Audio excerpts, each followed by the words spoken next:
When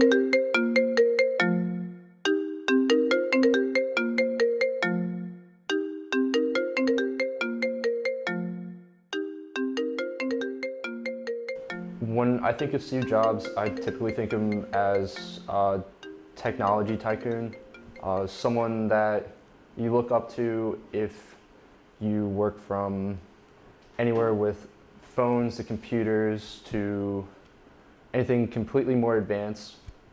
Programming, I think of him as a true leader. Visionary, rogue, or lunatic. Co-founder of Apple, CEO of Pixar, and member of Disney's board of directors. On paper, Steve Jobs was clearly a visionary, but did he do it at the sacrifice of the love and respect of others? I already fired you! Why are you still here?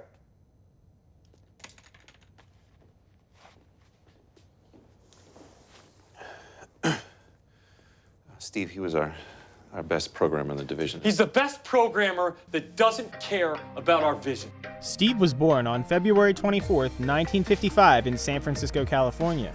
He would spend his whole life in California attending Homestead High School in Cupertino, California, where he met his best friend and future colleague, Steve Wozniak. Woz! Hi. Woz! Hi, I'm in the living room.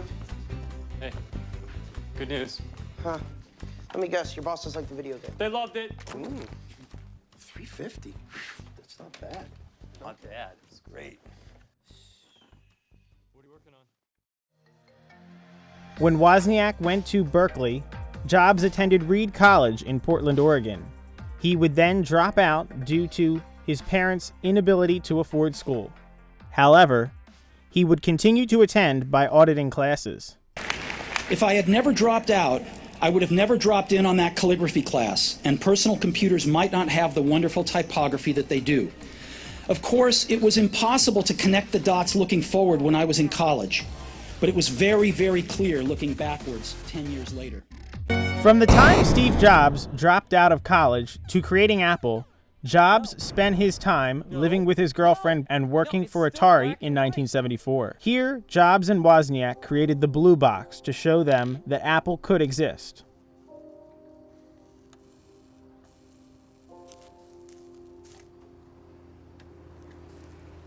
Thanks for saving my ass. Of course. In 1975, Jobs began attending meetings at the Homebrew Computer Club with Wozniak. Shortly after Wozniak invented the Apple I computer, Apple was born. Enterprise computers. No Star Trek names. I swear, I will drive this car right off this road. I will run the car right off the road. Jesus, calm down. Seriously. Okay, nothing Trekkie, Jesus. This needs to be like something that people will relate to, you know? Like, it needs to be something that you see and you're just like, man, I just gotta have it. Apple. Excuse me? Apple like...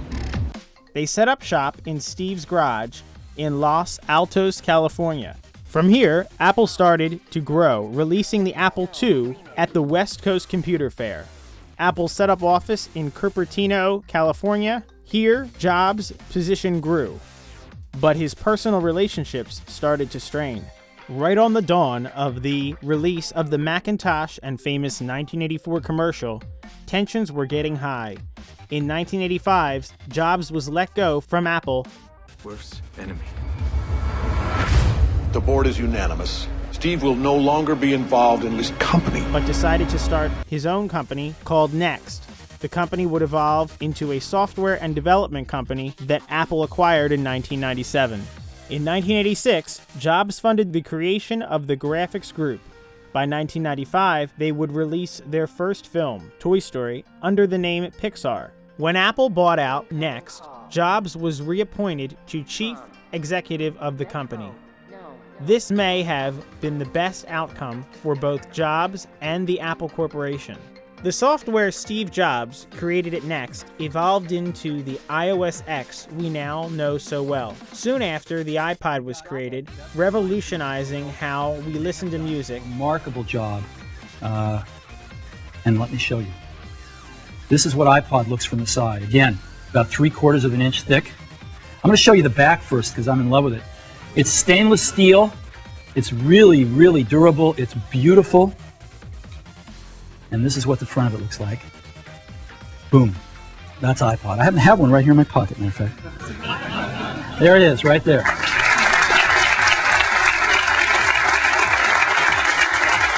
However, the most important announcement from Apple came in 2007 with the introduction of the iPhone, and arguably the most influential cellular technology ever created.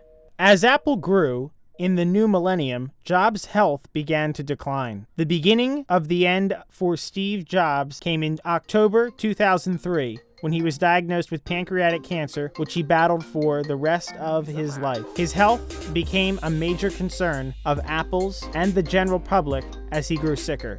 The 2008 Apple keynote showed a sickly-looking Jobs, whom assured everyone it was only a common bug. Then in 2011, Jobs resigned from the position of CEO and named Tim Cook his successor.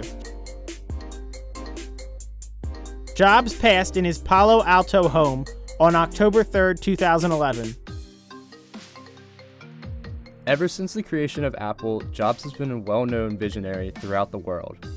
As a visionary, he revolutionized pretty much any bit of technology that you could think of. From computers, phones, dealing with the internet, between the computers and phones. He created one of the first computers and has so far advanced to selling millions upon millions of copies of his latest models. And with phones, he created one of the first smartphones that could have internet and texting and calling all in one, and then added in later mobile apps and such features that everyone uses now today. Fellow co-founder Steve Wozniak was quoted saying, "Some of my very best friends in Apple, the most creative people in Apple who worked on the Macintosh, almost all of them said they would never ever work again for Steve Jobs." Jobs was known to push people to release products before they were ready, which put extra stress on employees and caused several problems. He was definitely more critical of his employees in much more public spaces than what most CEOs would be. And there were several screaming matches between him and his fellow co-founder, Steve Wozniak. I'd say the creation of Macintosh and his first computers, it led to the computers that we see nowadays and so many of the software updates that come with not just Apple products, but even other ones that pushed other companies to improve. And so much of the software applications that you see in Macintosh and some of the first computers is still found in the iPhone and so many of the other products that Apple has produced now. In conclusion, we can say Jobs was both a visionary and a controversial rogue, but in the end, Apple and the technological world would not be the same without Steve Jobs. From Metrognome.